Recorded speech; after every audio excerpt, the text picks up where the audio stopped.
रवायत के मुताबिक जब हज़रत इमाम हुसैन का सर अनवर यजीद के पास लाकर उसके आगे रखा गया तो उसने मिसाल देते हुए ये शेर पढ़ा, ए काश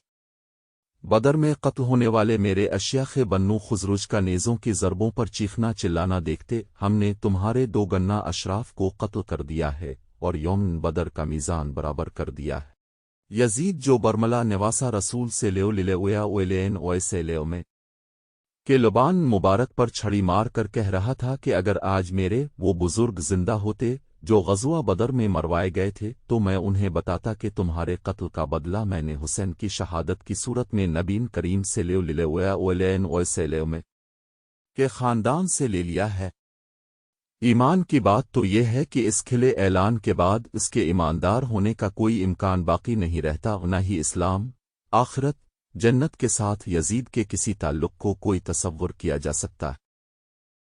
जिस वक्त अहल नबूवत के शुहदा के सरों को यजीद के दरबार में पेश किया गया तो इस वक्त दरबार में सन रोम का सफ़ीर भी मौजूद था। वो ये सब देखकर हैरान हुआ और मामले की तह तक न पहुंच सका। आखिर इससे रहा न गया और पूछने लगा कि बताओ तो सही कि ये किसका सर है जिसके लबों पर यजीद छड़ी मार रहा है और बड़े तफाखुर व तमकनत से कह रहा है कि काश बदर में मरने वाले मेरे बड़े आज जिंदा होते तो मैं उन्हें बताता कि देखो हमने तुम्हारे कत्ल का बदला नबी से ले में के ख़ानदान से ले लिया है और मामला बराबर कर दिया है। लोगों ने बताया कि यह हमारे रसूल से लेओ लिलेवया ओलेन ओएसे लेओ में का नवासा है। ईसाई पर यह सुनकर कपकपी तारी हो गई और वो कहने लगा, ज़ालिमो, मुझे कोई शुबा नहीं रहा कि तुम कदर नाशनास, जालिम और दुनिया परस्त हो।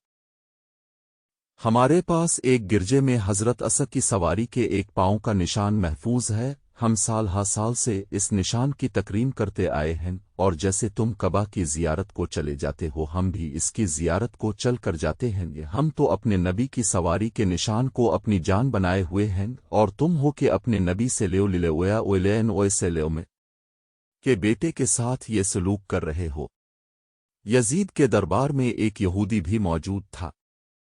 उसने बताया कि मैं हज़रत दियाद की नस्ल से हूँ, अब तक 70 पुश्तें गुजर चुकी हैं, लेकिन इसके बावजूद हज़रत दाऊद के उम्मती मेरी बेहद तज़ीम करते हैं और एक तुम हो कि अपने नबी के नवासे को ही बेदर्दी से कत्ल कर दिया और उस पर उतरा रहे हो जबकि ये तुम्हारे लिए डूब मरने का मकाम है और अपनी इस बदबख्ती पर जितना भी तुम मातम करो कम है। हज़रत इमाम हुसैन का सन अनवर जब यजीद के दरबार में पहुंचा तो यजीद पहले बहुत खुश हुआ।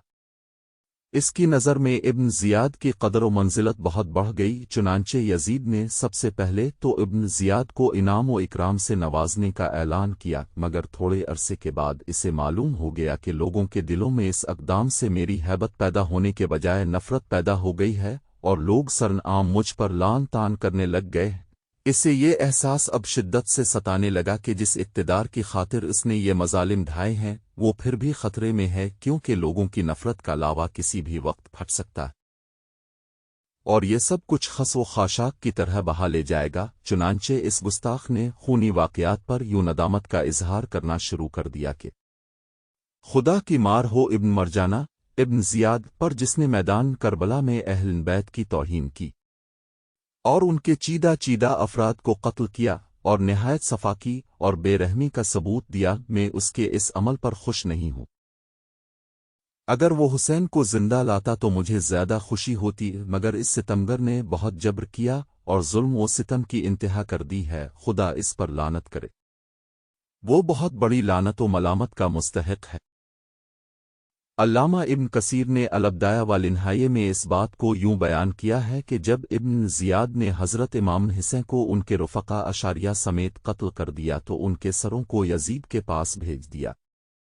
यजीद इमाम हुसैन के कत्ल से अव्वल तो खुश हुआ और उसकी वजह से इब्न ज़ियाद की कदर व मंजिलत उसकी नज़र में ज़्यादा हो गई, मगर वो खुशी पर ज़्यादा देर कायम न रह सका बल्कि जल्द नादिम हो गया। बेशक यजीद ने इब्न ज़ियाद पर उसके इस अमल की वजह से लानत तो की और इसको बारा भला कहा जैसा कि ज़ाहिर है, लेकिन ना तो उसने इब्न ज़ियाद की इस नापाक हरकत पर माजूल किया اور نہ اس کو سزا دی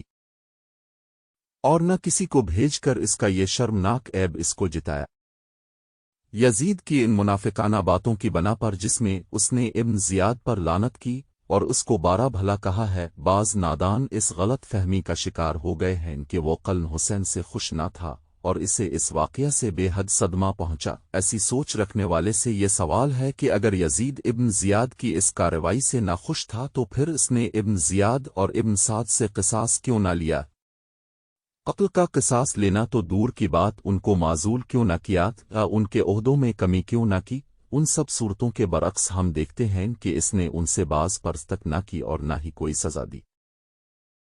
یہ صورتحال اس بات کی دلیل ہے کہ وہ اندر سے خوش تھا اور ابن زیاد اور ابن سعد کی کارروائی کو حق بجانب جانتا تھا۔ بعد میں اس نے جو مگر مچ کے آنسو بہائے اور باتیں کی وہ سب اپنے سیاسی انجام سے بچنے اور اقتدار کو دوام بخشنے کے لیے کی تھیں، کیونکہ قلن حسین نے اس کے تخت و اقتدار کو ہلا کر رکھ دیا تھا، اور یزید نے جو امام عالی مقام کے اور باقی شہداء کے سروں کے بارے میں کہا کہ انہیں دمشق کے بازاروں میں پھرایا جائے، کیا یہی ہے وہ یزید جو قلن حسین پر ناخوش تھا؟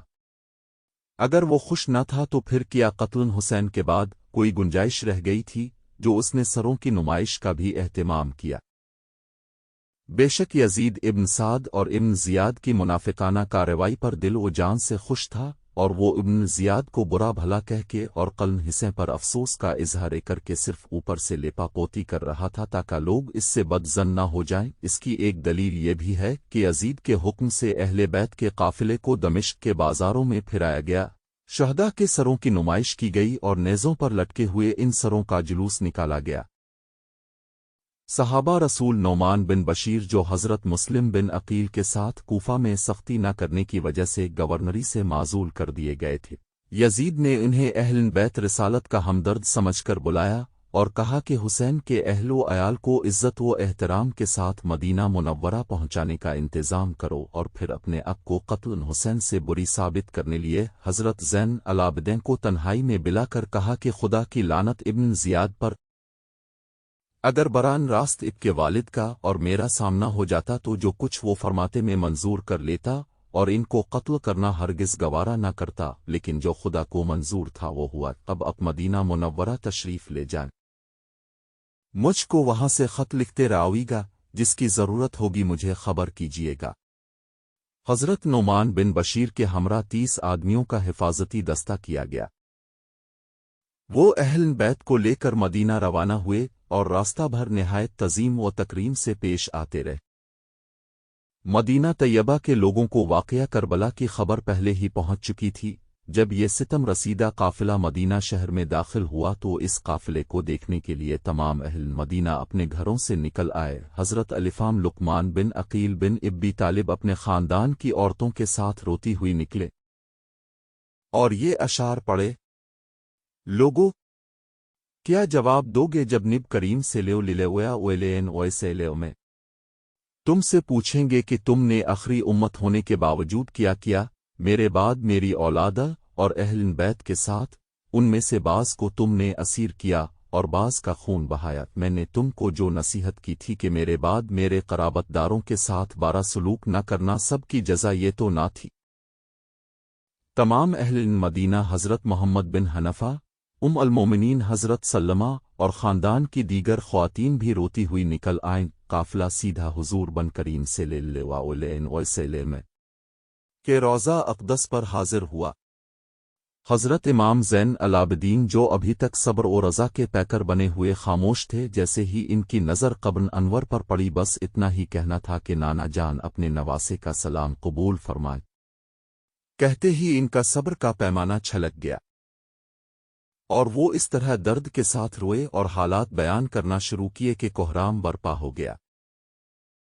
حضرت امام جعفر صادق سے مروی ہے کہ واقعہ کربلا کے بعد حضرت امام زین العابدین کی ہمیشہ یہ حالت رہی کہ اب دن کو روزہ رکھتے اور رات کو اللہ کی عبادت میں گزار دیتے۔ افطار کے وقت جب کھانا اور پانی سامنے آتا تو اب فرماتے کہ میرے باپ اور بھائی بھوکے پیاسے شہید ہوئے، افسوس یہ کھانا اور پانی ان کو نہ ملا، اور رونے لگتے، یہاں تک کہ بمشکل چند لقمے اور چند گھونٹ پانی ہی پیتے، اس میں بھی اب کے آنسو مل جاتے تھے۔ ہے۔